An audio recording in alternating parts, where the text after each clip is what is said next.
Good morning. Your inspirational vitamin for the day is going to come from Deuteronomy chapter 6. So, in my sermon yesterday, I talked about a question or a couple of questions that Jesus was asked in his lifetime. Once he was asked, or maybe more than once, he was asked, "What is the most important command?" And at another time, he was asked, "What do I need to do to inherit eternal life?" And both times, Jesus responded with two scriptures from the Old Testament, one from Deuteronomy 6, verses 4 and 5, and the other from Leviticus 19:18. And what Jesus said when asked, "What is the most important command?" was this: "Listen, Israel, the Lord our God, the Lord is one. Love the Lord your God with all your heart, with all your soul, with all your mind, and with all your strength. And love your neighbor as yourself. These are the two greatest commands." And I wanted to talk a little bit about the first one today, which comes from Deuteronomy chapter 6, and it's traditionally known as the Shema.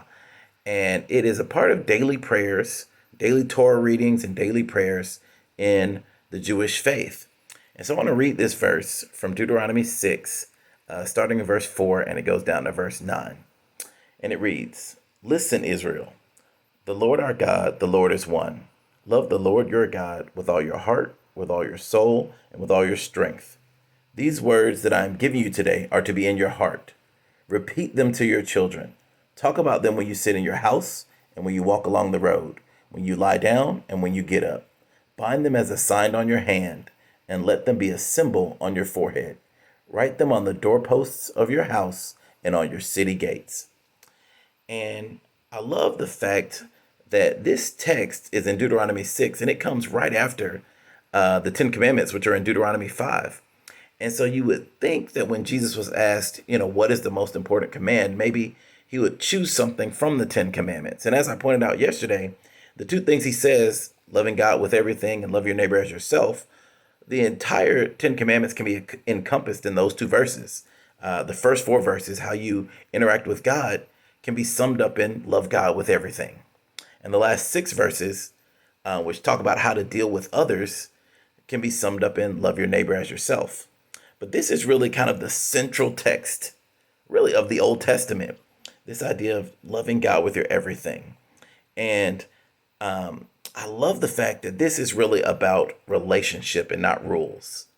And it made me really think about my relationship, for example, with my wife. I love her. And, I don't get up in the morning and she doesn't either. We don't get up and think, okay, what are the 10 things that I need to do to have a relationship with Natasha today? Or vice versa. No, I think about how can I connect with her? How can I need to talk to her? I need to communicate with her. I need to create memories with her today. We have a relationship. And sure, are there times when I get a honeydew list? Are there times when I may ask her to do some things for me? Absolutely. But our relationship is not just transactional based on do these 10 things or these 5 things for me today and vice versa. It's relationship, not rules. It's about connection. And I think that when you look at this verse in Deuteronomy, it starts off with saying the Lord our God. Our relationship with God is communal. Yes, it is a vertical relationship with Him, but it's also horizontal with other people. He is our God. The Lord is one. And then we're commanded to love Him with all of our being.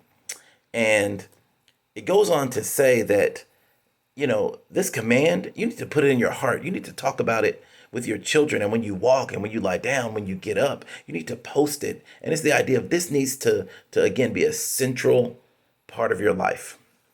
So for the closing thought this morning, I wanted to share a story. Years ago, I worked at a Christian school in Missouri, in Lee Summit, Missouri, called Summit Christian Academy. And there was a Bible teacher there by the name of Jeremy Schuler. And I believe he taught ninth or 10th grade Bible. And he always, part of his curriculum was every year his students had to memorize the Shema. And it was very interesting because every Thursday we would have chapel at this school. And usually a local minister or pastor would come and do a lesson, sometimes a teacher, but mostly a local minister. And one time we had this guest speaker, and he started talking about this verse, and he just said, "Shema, O Israel." And then it seemed like the entire school just immediately went into the Lord our God is one. love the Lord your God with all your heart, soul, mind, and strength. And they started reciting this entire verse. And that memory stuck with me. It was so powerful just to see in unison so many people recite this. And I thought, today I am going to repeat this to my children. I do want to teach my children and talk to my family about this verse. And I do want to impress it upon them. And I want to guard it in my heart. So my challenge for myself this week is I want to memorize this Deuteronomy chapter 4, verses 4 through 9. And I really do want to put this verse in my heart. And so that may be something you want to do today. But if nothing else, just to read this verse and really meditate on what it means and how you can love God with all of your being. So that's our inspirational vitamin for the day. I hope that encourages you.